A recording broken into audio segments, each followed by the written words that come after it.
really good event. It's been really special, I think, almost on this occasion to say, good to have the Chief of the Fire Service, the Police Service here, good to have the authorities represented and the Chair of the Police Authority. Good to hear from these people direct. My very clear view is policing is in a strong state right now. It will get stronger under a single service. We will continue to improve the service we provide to the public of Scotland, and I take on board completely my Chair's comments about the budget. We do not accept that either change or a reduction in budget is an excuse for poorer service. It's simply a spur to improve the service that we will deliver to the public of Scotland. I think what we need to be asking today is how do we take these plans and how do we take this whole momentum and how do we make things better?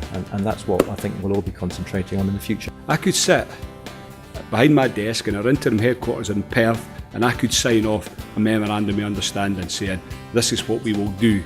But the reality is the only way it works is if the people in the front line get out and make it work. If they buy into what you're trying to achieve and they make that contribution. Nobody knows what's happening in a local community better than the people that are actually working there. So I commend the local senior officers to you. That's a formal link, but we intend to create that decentralised organisation right down to station levels so that they understand what's happening and they work in partnership.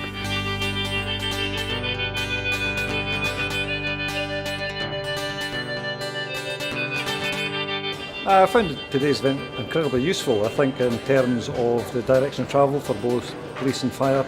I think hearing from the Cabinet Secretary and from the Minister for Community Safety has given us an element of reassurance that everything's on track. We are in good place for day one. All 32 local authority areas will have their own interim police and fire plans. All will have their own local commander and local senior officer. And community engagement has been placed at the heart of local planning and delivery. And all of us in public services have got to play our part. We have to take early action and focus on prevention to ease future demand and reduce inequalities, bring the capacities and resources of public, third and independent sector partners together with communities to deliver shared outcomes that meet local people's needs and aspirations, and create a culture within public services that has a sharp focus on performance and continuous improvement of the national outcomes, and unlock the full creativity and potential of people at all levels of public service to empower them to work together in innovative ways and help people and communities to co-produce services around their needs.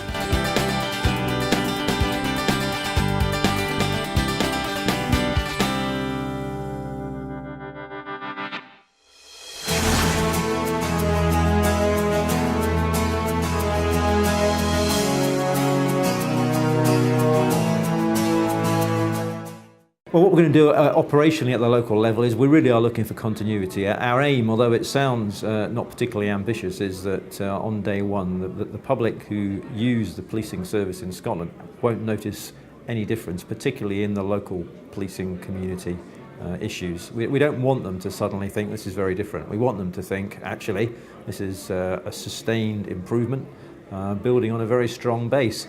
Everyone, international, national, local, who's looked at community policing arrangements in Scotland has come away praising it and calling it best practice.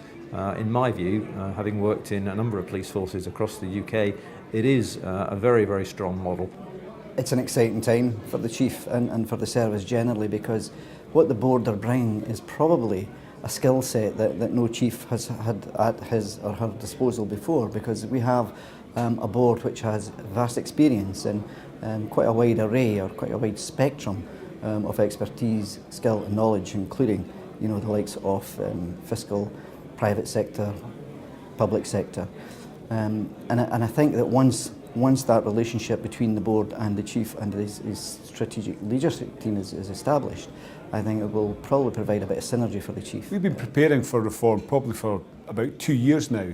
And within the fire and rescue services, each of the 8 individual services have planned to deliver community safety and emergency response next year. So what we will be doing is ensuring that we deliver those as planned by the existing 8 services and enhancing them locally where we can. And I'll give you an example of that. Throughout Scotland we have a number of water rescue teams. We have a number of urban search and rescue teams. Each of the 8 control rooms now have a complete list where those resources are, and if and when they're needed, then any of the individual control rooms in Scotland could mobilise them from anywhere in Scotland. So that would enhance not only what we plan to deliver as individual services, but it gives additional resource. I mean, my interest is the police, and I think they've done an outstanding job to get ready. I think the fact that they've got 32 local policing plans available, I think the fact that the SPA has actually already developed a strategic policing plan to address the strategic priorities, I think that's a huge piece of work, and it shouldn't be underestimated. Well, there's a lot of good work been ongoing through the Pathfinder projects. I'm very grateful to all these local authorities who have been working in their own distinctive way. We've always been conscious as a government that policing is all local. There will be benefits of a single service of what we can do on a national basis, but at the end of the day, what matters in communities is the local officer that they know and that they're used to. So we have to leave it there. They're choosing to do it in a variety of different ways. That doesn't mean one's right and one's wrong. It means they're all right for their own communities. So what we want to do is to make sure that they are there, that we've provided that structure. That's clearly the case.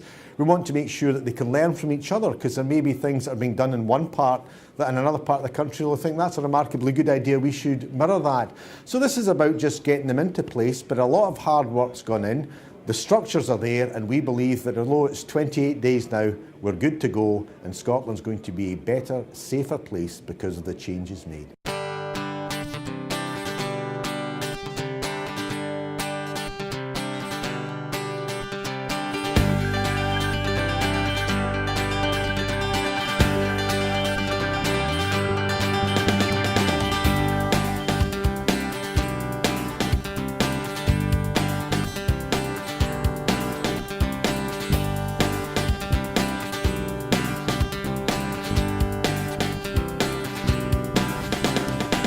I found today's event extremely helpful. It was really interesting hearing the perspectives from both the police and the fire and rescue service about how they're developing their plans. We've been really pleased with the way that the whole North East has come together to plan collectively and share good practice, in fact.